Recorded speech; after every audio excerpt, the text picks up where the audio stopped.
ከጸብ ከጥላቻ አብረን እንቆ ለአንድነት ለእድገታችን ብቻ አብሮነታችን ለኛ ለጤና ለፍቅር ኢትዮጵያውያን በጋራ ተባብረን ለሰላም እንዘምር። ተመልካቾቻችን የዛሬው እንግዳችን ታላቅ የሀገር ባለውለታ የሆኑ በእውቀታቸውና በእርጋታቸው የሚያስደምሙ ድንቅ ሰው ናቸው። እስቲ ስለርሳቸው ቀንጨብ አድርገን እናጫውታችሁ። እንግዳችን መጋቢት 19 ቀን 1933 ዓ.ም በቀድሞ የሐረር ጠቅላይ ግዛት በወበራ አውራጃ ጃጃ ከተማ ውስጥ ተወለዱ።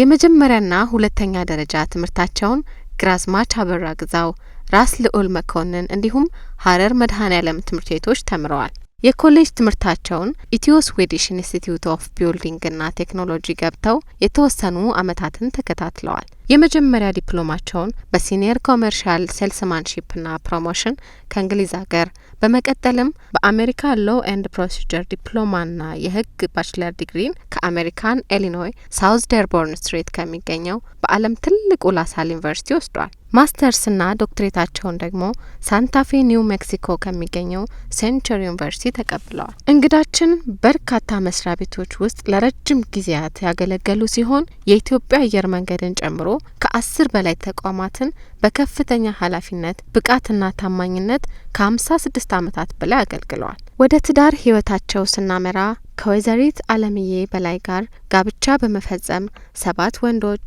3 ሴቶችና 19 የልጅ ልጆችን አፍርተዋል። የተለያዩ ድርጅቶችን በመመስረት አዳዲስ ሀሳቦችን አመንጭተው ተግባር ላይ በማዋል ሀገራዊ ኮንፈረንሶችን በማዘጋጀት እንዲሁም ምክረ ሀሳቦችን በማቅረብ ሰፊ ስራ ሰርተዋል። ከነዚህም መሀል የቢስ ገላ ህሙማን ወገኖች የህመም ችግር፣ ለአርሶ አደሮች መደረግ የሚገባው እርዳታዎች፣ ለአቅመ ደካማ ዜጎች ሊደረግ የሚገባው ነጻ ሕክምና፣ የከባድ ጠጪዎች ቁጥር ቅነሳ፣ የሙስና መቀነሻ ዘዴ፣ የኮንትሮባንድ አያያዝ ማሻሻያ ዘዴ፣ የመንገድ ትራንስፖርት ደህንነት አስተማማኝ ማድረጊያ፣ የሰላም ዋንጫ፣ ሀገር ሽምግልና ኮሚቴ ዝግጅት፣ የዓለም እርቅና ሰላም ድርጅት እንዲሁም ልዩ የጋራ መቃብር ስፍራ ይገኙበታል። እኒህ ታላቅ የሀገር ምሰሶ ጉምቱ ባለ ታሪካችን ዶክተር ያዕቆብ በቀለ ወልደ ማርያም ይሰኛሉ። ስለ ዶክተር ያዕቆብ ይህንን ያህል ካልናችሁ ዘንዳ ቀሪውን የህይወት ተሞክሯቸውን ከባልደረባችን ልዑል ጌታነህ ጋር ያደረጉትን ቆይታ ተጋበዙልን። ከፕሮግራማችን ጋር መልካም ቆይታ ይሁንላችሁ። እንኳን ደህና መጡ ዶክተር። እንኳን ደህና ተጠበቃችሁ። ሰላም ኖት? ግብዣችንን አክብረው ለትውልዱ መልካም ነገሮችን ለማስተላለፍ እዚህ ስቱዲዮአችን ድረስ ስለመጡ በጣም እናመሰግናለን። እድሜና ጤና ይስጥዎት። እንደሁላችንም ይስጠን። በማሲንቆ ነው የምንጀምረውና ማሲንቆ በጣም እንደሚወዱ ሰምቻለሁ። ግጥምም እንደሚሞክሩ እንደሚገጥሙ ሰምቻለሁና ግጥም ይሰጣሉ። አስራት ይቀጥላል።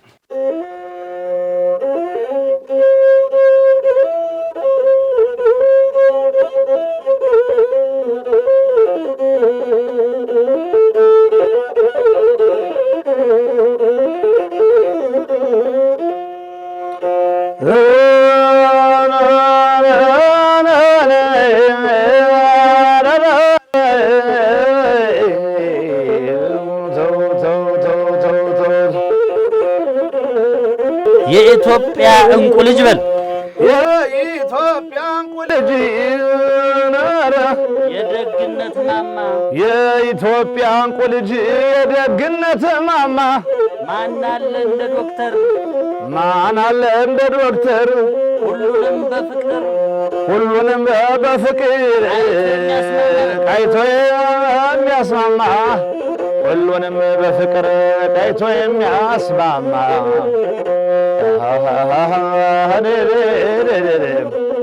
ታሪክ ጽፋን በተውልድ ለማደሩ ትውልድ ይጽፋን በታሪክ ማህደሩ ልክ እንደነ ዶክተር ለአብሮነት እየሰሩ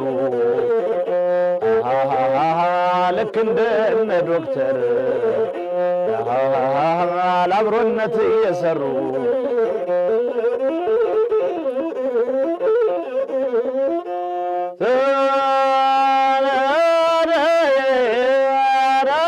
ነረ እንዴት ነው ልቅም ቁልጭ ያለች እንደ ግብር ስንዴ ዶክተር ይመርምረኝ አጠፋም ከሆዴ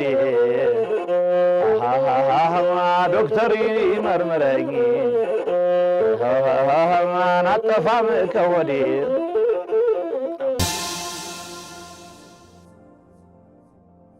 በጣም እናመሰግናለን አስራት።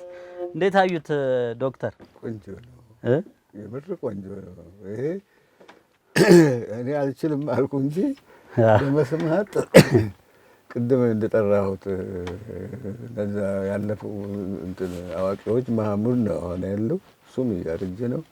በጣም ጥሩ እንትኖቼ ናቸው። ዘፈናቸውን ስለምወድ እነሱንም ወዳቸው። ብዙ ደግሞ ለአብሮነት፣ ስለ ኢትዮጵያ፣ ስለ ሀገር ፍቅር፣ ስለ ህዝቦች አንድነት የተዘፈኑ ዘፈኖች አሉ።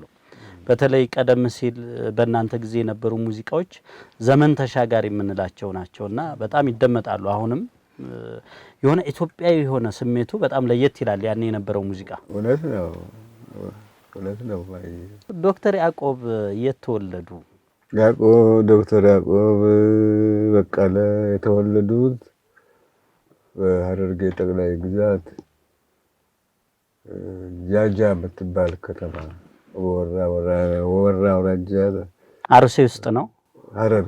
ሐረርጌ ውስጥ ጃጃ ትባላለች። እንትን የአትክልት ዳሮታ ታውቃለህ? እኔ ልጅ ምን እንደሆነ 3 ቁና ታውቃለህ? ቁና አውቃለሁ። 3 ቁና የሚይዘው ሰፌድ ዳሮታ ይባላል። ዳሮታውን ነው በ5 ሳንቲም በ10 ሳንቲም ትገዛለህ። የምትገዛው ጃጃ ትልቅ ለም ከተማ ከተማ ነች።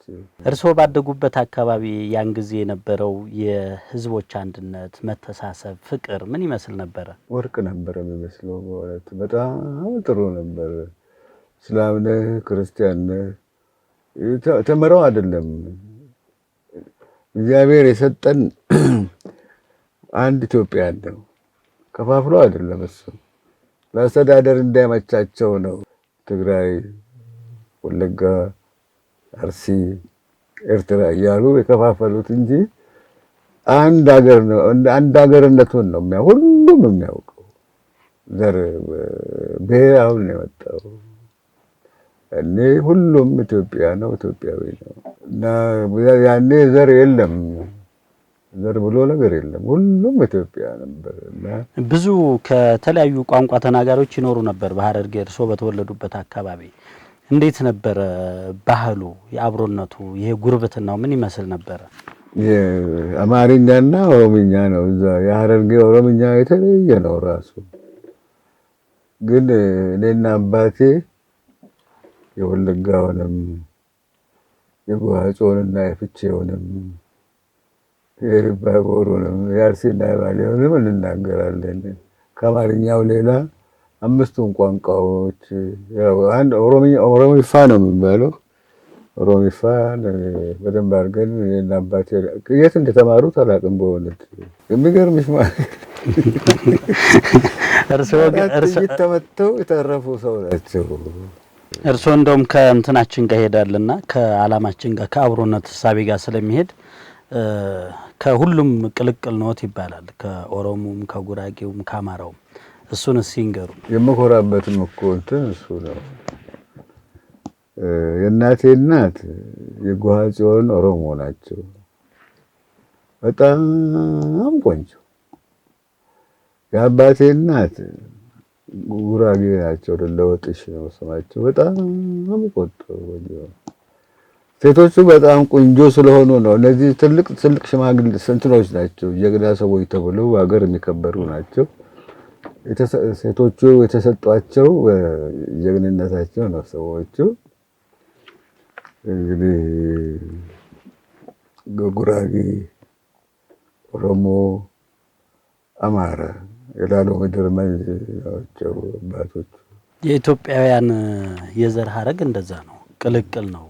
እርስዎ ደግሞ የቋንቋ እንጂ የዘር ወይም የብሔር ልዩነት የለም አንድ ነን ብለው ያምናሉና ይሄን እስቲ በደንብ ለተመልካቾች ያብራሩልን። ይሄ እኮ አለማወቅ አለመረዳት ነው ችግሩ የሚያስተምር።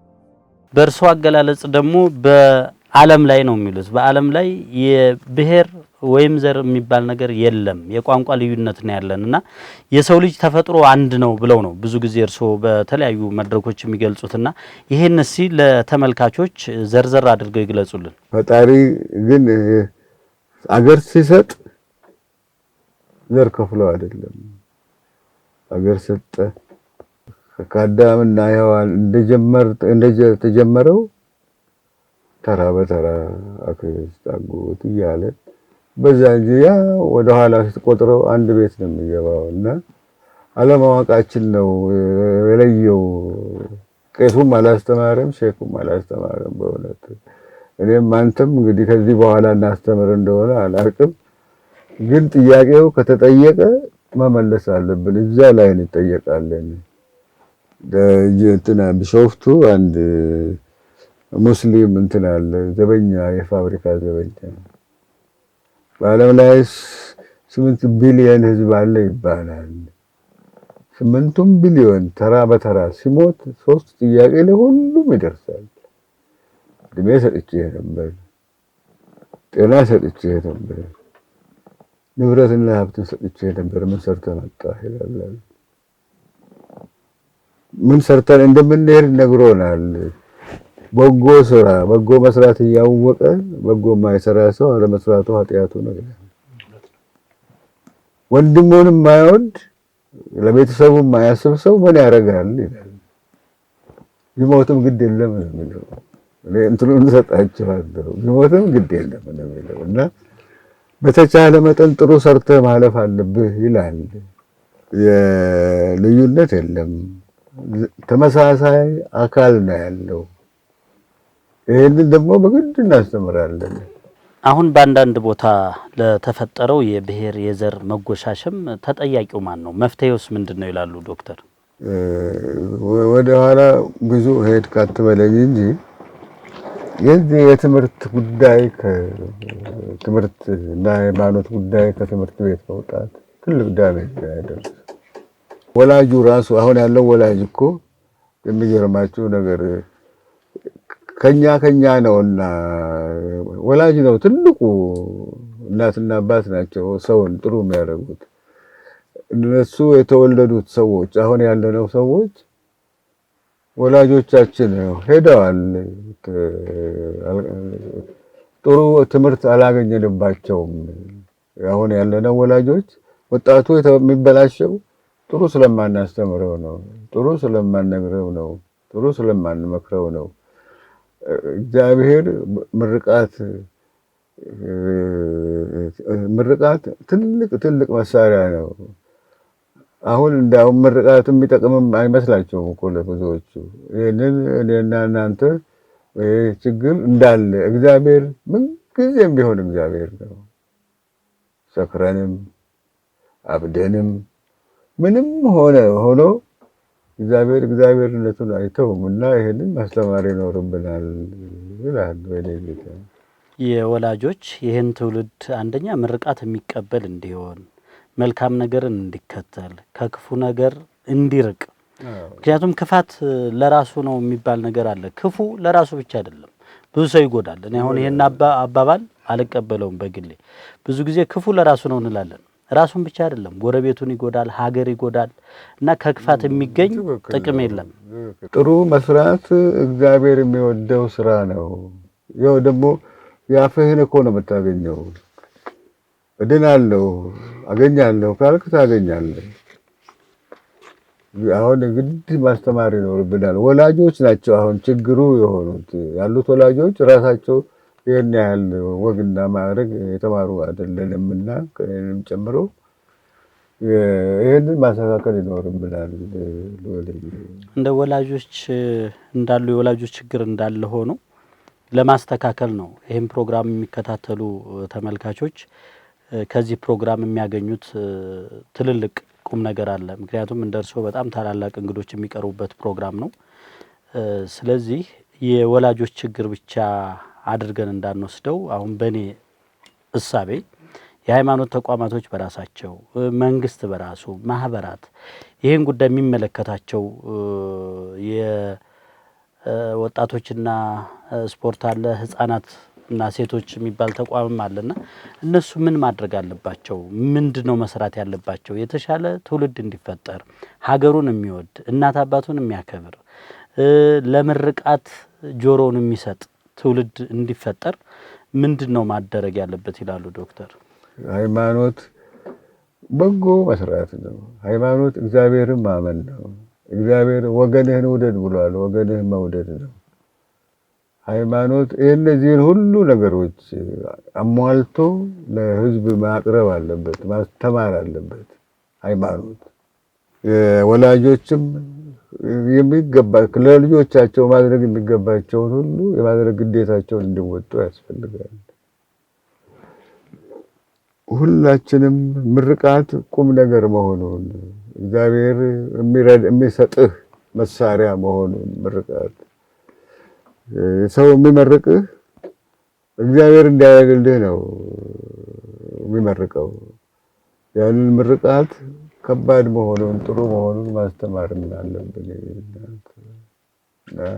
ሃይማኖቱም ኃላፊነቱን መወጣት አለበት። ወላጅ ግዴታውን መወጣት አለበት። ሁሉም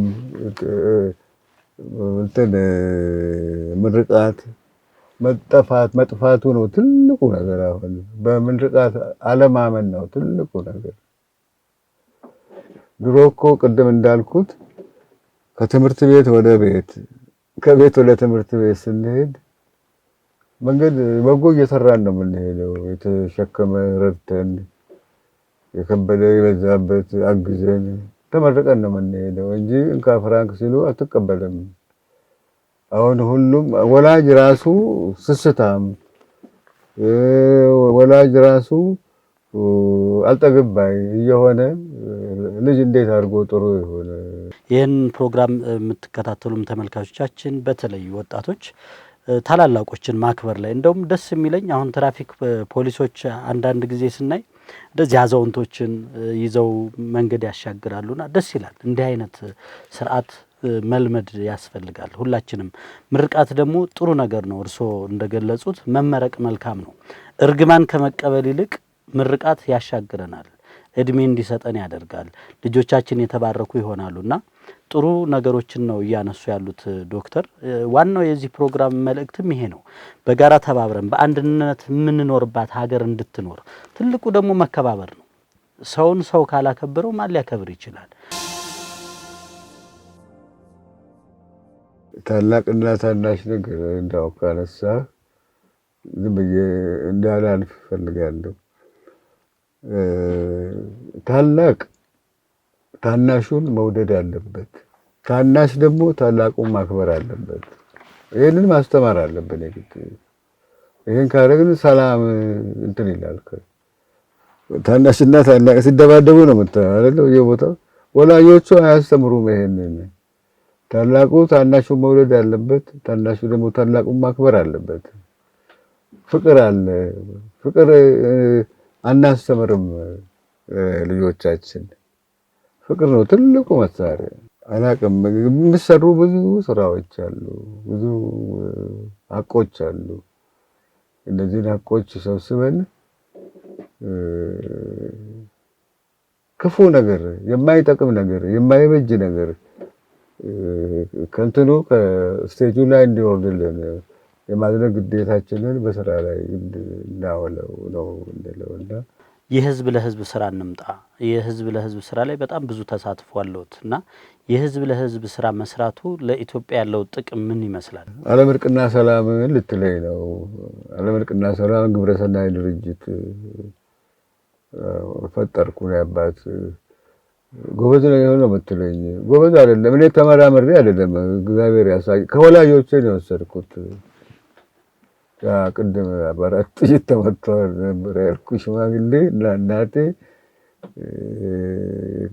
ለሁሉ ሰው ለሙስሊሙም አባዬ ናቸው እናቴ፣ ለሙስሊሙም አባቴ አባባ ናቸው። ክርስቲያንና እስላም ብሎ ነገር የለም። ሁሉም ሰው ልጅ አባቴ እንደው ደግ ነገር ላንሳ ቤተክርስቲያን መስጊድ ጋር ሲደርሱ እንትን ያነሳሉ ባርኔጣቸውን ይመልሳሉ። እስላም መቃብር ጋር ሲደርሱ ከበቅሎ ወርደው እንደገና ተመልሰው ይቀመጣሉ። እንዴ ዋሻ በቀለ ኦርቶዶክስ ክርስቲያን ነው። መስጊድ ጋር ሲደርሱ እንትን ያወጣሉ ባርኔጣ ያነሳሉ። መስጊድ ግን ማን ነው እስላም መቃብር ጋር ሲደርሱ ከበቅሎ ይወርዳሉ። ምንድነው ከሃይማኖቱ ጋር ግንኙነት የሌለው ነገር የምትሰራው ሲሉ ቋንቋውና ሃይማኖቱ ተለያየ እንጂ ሁለቱም ቤተ እግዚአብሔር ናቸው። መነሻቸው መድረሻቸው አንድ ናቸው። ሰዎቹ ደግሞ ትናንትና ልጆቻችን አባቶቻችን ወንድም እህቶቻችን የነበሩ ናቸው እና አለማወቃችን ነው እንጂ ምንም ልዩነት የለውም ይሉ ነበር። ስለ ነብዩ መሐመድ ብዙ ጊዜ እርስዎ ያነሳሉ እና ለኢትዮጵያ በጣም ብዙ መልካም ነገሮችን አድርገዋል ይላሉና እሱንም የተወሰነ ነገር ቢነግሩን። እንደ ነብዩ መሐመድ ለኢትዮጵያ ውለታ ያዋለ ነብይም እንትንም የለም።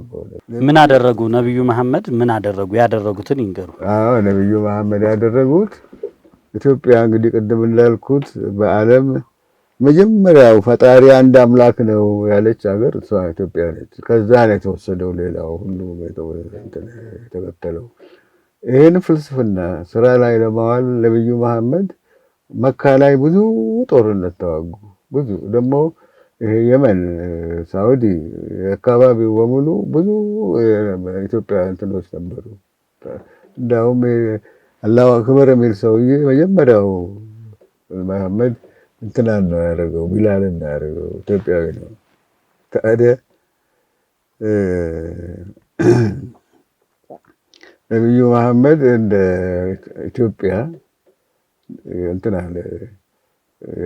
አላህ አንድ አምላክ ብቻ ነው እና ትምህርት ማስተማር ጀመረ። በዚህ ትምህርት ብዙ ሰው አለቀ፣ ብዙ ሰው ተዋጋ። ምን ያለ ነብይ እንትና መሐመድ እኔ ከገብርኤል የተቀበልኩት ጅብሪል ነው የሚሉት እነሱ። ከገብርኤል የተቀበልኩት መካና መዲና ላይ ትምህርት እንድሰጥ ነው። መካን ጨረስኩ። ወደ መዲና መሄድ ስላለብኝ ቁረሺዎች እነዛ መጥፎቹ ሰዎች እኔን የጎዱ እየመሰላቸው ቤተሰቤን ይፈጁብኛልና ወደ ኢትዮጵያ ልውሰድ እንትን ልላካቸው። ኢትዮጵያ እንግዲህ ኢትዮጵያ አላሉም። አንድ ሀገር አለች። ንጉሷ ፍትህ፣ ርትዕና ሰላምን ያሰፈነ ህዝቧ እግዚአብሔርን የሚያውቅ እንግዳ ተቀባይ ህዝብ ኢትዮጵያ የምትባል ትልቅ ሀገር አለች እና እዛ ሄዳችሁ ተደበቁ። እኔ ስመጣ ከኔ ካልሰማችሁ በስተቀር መሐመድ ተመልሷል ነው ብሏችኋል ብትባሉ እንኳን እንዳትመጡ። እኔ የመጣው አስመስለው ሊገሏቸው ይችላሉ ብሎ ወደ ኢትዮጵያ ላካቸው። ነብዩ መሐመድ መዲና ከመድረሳቸው በፊት ሰዎቹ እንግዶቹ ቤተሰባቸው እዚህ መጡ። እንግዶች መጡ ተብሎ ሲወራ ንጉሱም ሰሙ። አርማህ ናቸው። ንጉሥ አርማህ ነበሩ ያለ። በኋላ አቅርቧቸው ይላሉ። አቀረቧቸው። ምኖች ናቸው? ሳኡዲዎች ናቸው። ለምን መጣችሁ? ነብያችሁ እዛ ሄዳችሁ ተደበቁ ብሎ። ለምንድን ነው የምትደበቁት? ያው እንትኑን ነገሩ። አንድ ፈጣሪ ብቻ ነው አንድ አምላክ ያለው። ንጉሱ በጣም ደስ አላቸው። ፈጣሪ አንድ አምላክ መሆኑን ስላመኑ መሆኑ ችግሩ የደረሰባቸው እንዴ ፊታቸው ላይ ይነበብ ነበር ይባላል እንትኑ ደስታው። ለመሆኑ የእኛንስ ሃይማኖት ታውቃላችሁ ወይ ሲላቸው፣ እናንተ ልጅ ነው የምትሉት። ልጅ እናት እንትን ሴትና ወንድ በግብረ ስጋ ተገናኝቶ የሚወለድ ነው። ነብያችን ያስተማሩን ነብይ ኢሳ ያለ አባት ወንድ ካልተጠጋት እንኳን ወንድ መጠጋት እሷ የወንድ ሱሪ እንኳን እንዲነክታ ማታውቅ 15 ዓመት ልጅ እኛ መርየም እንላታለን። ያቺን ልጅ እናንተ ደግሞ ማርያም ብላችሁ ከሷ ተወለደ እንዴ? አሁን እናንተ እኛ ቅድስት ድንግል ማርያም ከምንላት ተወለደ ነው የምትሉት? ነብይ ሳይላቸው እንዴ? ታዲያ ይሄማ ሃይማኖቱ ምን ይለየዋል? ቪዛ አይደለም እኮ የሚያስፈልጋችሁ ዜግነት ነው ብሎ ዜግነቱን ሰጣቸው። አንደኛ ትልቅ ሀገር አለች ብሎ እንትን መመስከራቸው ሰውየው። እሱ ብቻ ሳይሆን እመቤታችንን እና ጌታችንን ነው እንትን አሉት። እኛ መርየም እንላታለን እናንተ ማርያም ትሏታላችሁ 15 ዓመት። ይሄ እንትን አሉ ነብይ ኢሳ ጌታ ኢየሱስን ማለት ነው 3 ዓመት እንደሆነው ነው እዚህ ይዛ የመጣችው። በየጊዜው ስታይ ይሄ ልጅ እነ ትልቆቹ ነቢያቶች እነ ኢሳይያስ እነ ዳንኤል እነ ኤርሚያስ እነ ማን ነው ነቢዮች የሚሰሩት ነው እያረመ ያለው። የእርስዎን እድሜ እንዲሰጠን እኛ ብቻ ሳይሆን ሁሉም ወጣቱ ምን ማድረግ አለብን? ምን ይመክሩናል? ዛሬ አንድ ነገር ተናገርን ብለን ምን ተዋው አይደለም። ይሄ ፕሮግራም የእናንተ ፕሮግራም ሁላችንም የሚጠቅመውን ሁሉ ሰርተን ነው ማለፍ ያለብን። ያቺ 3 ጥያቄ ትመጣለች እና በተቻለ መጠን ለሁሉም ሰው በጎ መሆንን ማሳየት፣ በጎ መሆንን ማስተማር። እግዚአብሔርን እኮ ካልወደድክ፣ እግዚአብሔርን ካልፈራ፣ እግዚአብሔርን ካላከበርክ መንገዱም የተሳካ እኮ አይሆንም። ይሄን አሁን እኔ ማለት ያዝኩት ማስተማሩ ግዴታችን ነው፣ አለማስተማራችን ነው።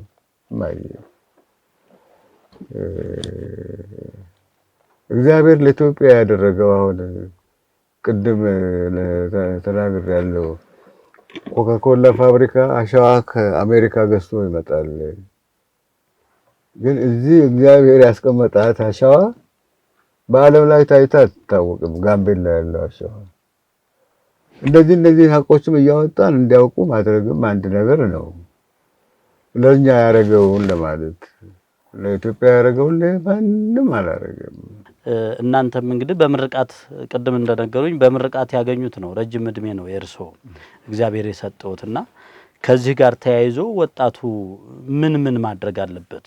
ከወላጆች ብለናል፣ ግን ከወጣቱም ከህፃናቱም የሚጠበቅ ነገር አለ። እኔ በእውነት እግዚአብሔር ከ7ኛ ፎቅ ወድቄ ተርፌያለሁ። ይመረድን 100 ኪሎ ሜትር ወድቄ 100 ሜትር ገደል ገብቼ አውቶቡስ ነበር። እዛም ተርፌያለሁ። አንድ አይን ሐኪም ይህን ታሪክ ሰምታ አንተ እግዚአብሔር የሚወድህ አይምሰልህ አለች። ታዲያ ስለወደደ ሳይሆን እንድትሰራ የፈለገው ነገር አለ። የሚሰማ ከሆነ አንተ ጠይቀው፣ ካልሆነ የሚደመጡ ሰዎች፣ ሽማግሌዎች፣ አባቶች እነሱ ንገርና እነሱ ጠይቅልህ ብላኛለች። ጠይቃለሁ። እንግዲህ ተመልካቾቻችን ፕሮግራማችን አላበቃም። አሁን ደግሞ በአስራት ማሲንቆ ትንሽ ፈታ ብለን ተመልሰን እንገናኛለን።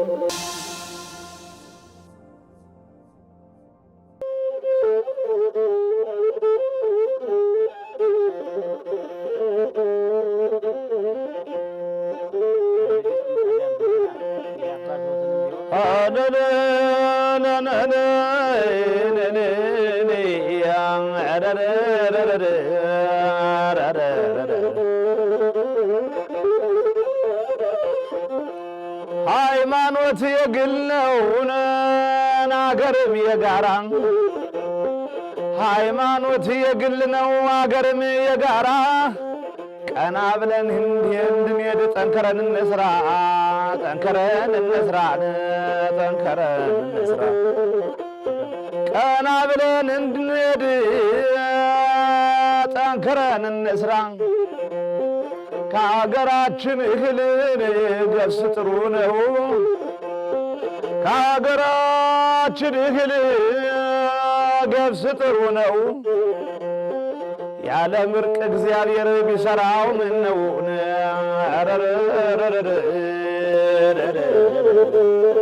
መጠላለፍ ይቅር ተሳስበን እንኑር በል ፍቅር ተሳስበን እንኑር ድገመው መጠላለፍ ይቅር ተሳስበን እንኑር ወንዝ ያሻግረናል ሰላምና ፍቅር በል ወንዝ ያሻግረናል ሰላምና ፍቅር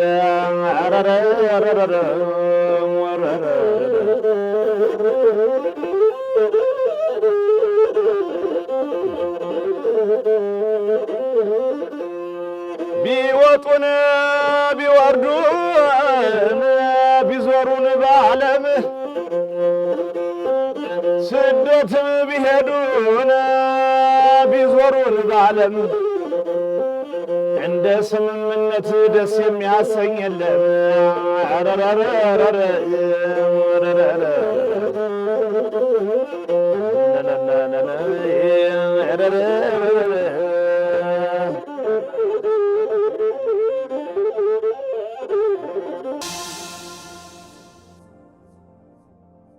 ዶክተር በጣም እናመሰግናለን። እንግዲህ እዚህ ድረስ መጥተው ብዙ መልእክት ነው ያስተላለፉት። እንደው እርሶ ቀረ የሚሉት ነገር ካለ? ቅድም ያነሳሁት ኢትዮጵያ ሴቶች በሙሉ እንዲሰሙ ትፈልጋለሁ የማህፀናቸውን ነገር። ኢትዮጵያ ሴት ማህፀን ብቻ በዓለም ላይ ከአንድ ባሏ 5 ቀለም ነው ያለው። ቀይ ዳማ፣ ጠይም፣ ጥቁር እንደ ፈረንጃው እንደዚህ ያለ ትወልዳለች ከባሏ ከአንድ ባሏ። ይህንን ሴቱ ቄሱም ሼኩም አላስተማሩም። አክጎቱን ይመስላል የተወለደው ልጅ አክስቷን ትመስላለች፣ አያቷን ትመስላለች እየተባለ ነው። የእግዚአብሔርንም እንትን ድካም እንወቅለት። በእውነት ብዙ ነገር ነው የሰራው። እሱንም እነዚህ ልጆች ሁሉ እንዲያውቁ አደርጋለሁ። ወደ 33 አይነት እንትኖች አሉ በዓለም ላይ ለየትም ቦታ የሌሉ 51 ዛፎች ተክሎች ኢትዮጵያ ውስጥ ያሉ ሌላ አገር የትም የሌሉ። ዝንጀሮ ቀይ ዝንጀሮ ኢትዮጵያ ብቻ ነው ያለው። ታውቃላችሁ?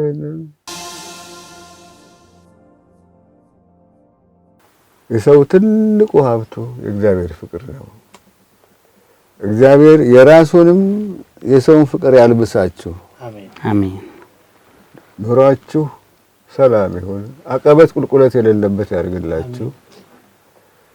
የሰው አይን ፊት ለፊት ነው የሚያየው፣ እናንተ ኋላውን የሚያይ ያድርግላችሁ። ማይ ተባረኩ። እንኳን ህመም ረሃብ እንኳን አይንካችሁ። ማይ ሮጣችሁ አምልጡ፣ አባራችሁ ያዙ። ማይ ባዳ የሚቀናባችሁ ባዳ ማን ዘመድ የሚኮራባችሁ ሰዎች ያድርጋችሁ። ተመልካቾቻችን ከዶክተር ያዕቆብ በቀለ ጋር ያደረግነው ቆይታ ይህን ይመስል ነበር። በጣም ብዙ ቁም ነገሮችን እንዳገኛችሁበት እርግጠኞች ነን። ምርቃቱንም ተቀብለናል፣ ምክሩንም ተቀብለናል። ለሳቸውም ረጅም እድሜና ጤና እንዲሰጥልን እንመኛለን። ሳምንት ከሌላ የአብሮነት እንግዳ ጋር እስከምንገናኝ ድረስ እስከዛው ድረስ ሁላችንም በያለንበት ሰላም እንሁን።